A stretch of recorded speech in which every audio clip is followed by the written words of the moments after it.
Hello， 大家好，我是小懒。今天咱们来聊一个最近愁眉苦脸、心里跟塞了100斤黄连似的国家——韩国。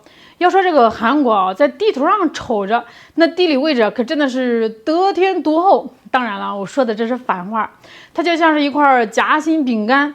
北边呢是硬核邻居朝鲜，西边呢是经济巨人中国，东边隔海望着历史上有恩怨的日本，背后呢还站着一个事儿妈大哥美国。你说摊上这么一圈邻居和大哥，这日子能过得省心吗？这不，韩国现任总统李在明最近就感觉这个夹心饼干快被挤碎了。他前段时间要去美国参加联合国大会，临走前接受了英国广播公司 BBC 的专访。本来以为是去镀金的，结果好家伙，李总统直接把专访开成了诉苦大会，对着镜头那是一顿猛倒苦水把他也把整个韩国的焦虑底儿掉的全给抖落出来了。他那话里话的意思就是太难了，我真的是太难了。北边的兄弟不听话，西边和北边的邻居们还手拉手成了好朋友，我这日子没法过了呀。嘿，你听听这委屈的不知道还以为谁欺负他了呢。那么这李在明到底在焦虑啥呀？他这番卖惨的背后又藏着韩国怎样尴尬又拧巴的处境？今天咱们就把这个韩国总统的烦心事儿给您扒个底儿朝天。要说这个李总统的第一大烦恼，那还得是朝鲜金正恩。这半岛南北名义上呢是同胞，实际上都快成仇人了呀。金正恩最近的发言，估计是把李在明给刺激的不轻。金正恩直接公开宣布，朝鲜和韩国以后就是2个国家了，谁也别提统一那茬，那都是过去式了。不仅如此他还对着美国喊话，赶紧的承认我们朝鲜是有核国家的地位，别再做梦让我们放弃核武器了。这话说的是斩钉截铁一点商量的余地都没有。这李在明一听，心里面那个急他在 BBC 的采访里就说了其实他一直在努力修复和朝鲜的关系。他说他刚上台那会儿是满怀希望想在外交上搞点新花样，不想再跟前任似的那么强硬，想给韩国争取点主动权。他都干了啥呢？据他自己说他上台后就下令把韩国那边对着朝鲜天天广播喊话的大喇叭给关了。 We don't think these broadcasts are very effective. The cost is high because they tend to increase North Korea's hostility towards us. But actually, the last time the North and South spoke in 2018, these broadcasts were ongoing, so we know that they're not an obstacle to diplomacy. What happened in the past isn't relevant now. What matters is restoring trust between the North and South, especially since the last government's stance toward North Korea was so hostile. We think these measures will help North Korea return to talks. 所以他想，我先把这个喇叭给关了，主动释放点善意。你看我够意思了吧？咱俩能不能坐下来心平气和的聊聊？他希望用这种小恩小惠来修复信任，让半岛的紧张局势缓和下来。结果呢，咱们都看到了典型的热脸贴了个冷屁股。朝鲜那边压根就不领情。在最关键的朝核问题上李在明也想了个自认为两全其美的办法。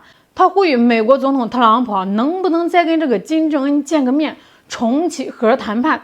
他还提了个建议，说要不这样子咱退一步，先不要求朝鲜把所有核武器都销毁，那太难了，能不能让他们先冻结核武器生产？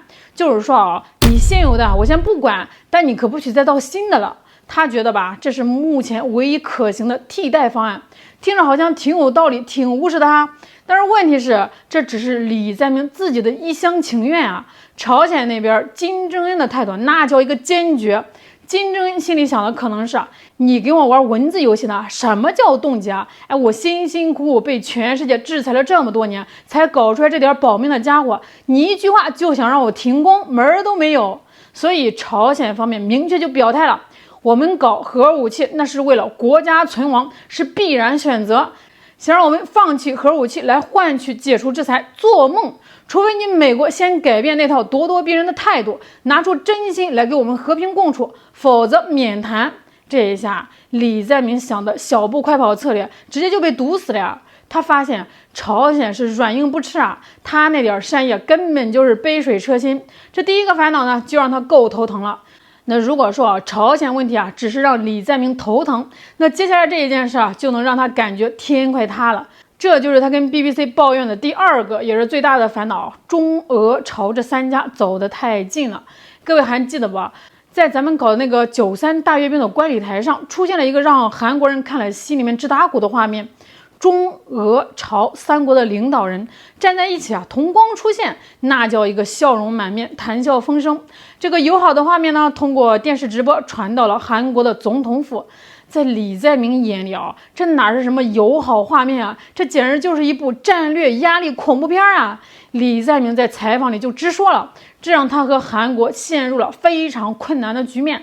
他感觉自己被孤立了，被包围了，那怎么办呢？人的本能反应就是找大哥呀，所以李在明立马放话说要通过加强跟美国和日本的合作来进行应对。瞧见没？这就是典型的安全焦虑症。这邻居正常的互动在他眼里就成了抱团针对我，而他想到的唯一解决办法就是抱紧美国的大腿，再拉上日本，搞自己的小圈子来对抗他想象中的威胁。那聊到这儿就有意思了。李总统你一边抱怨中俄朝走得近让你难做，一边又主动的火急火燎的往美日那边凑，这双重标准玩的可真的是太溜了。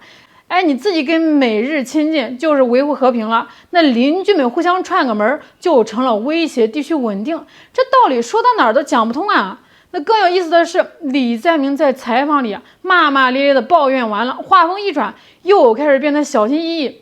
他骨子里还是想在这些大国之间找一条中间路线，玩左右逢源的把戏。他是怎么说的呢？他说现在的世界好像正在往2个阵营里分，可我们韩国呢偏偏就卡在那个边缘上。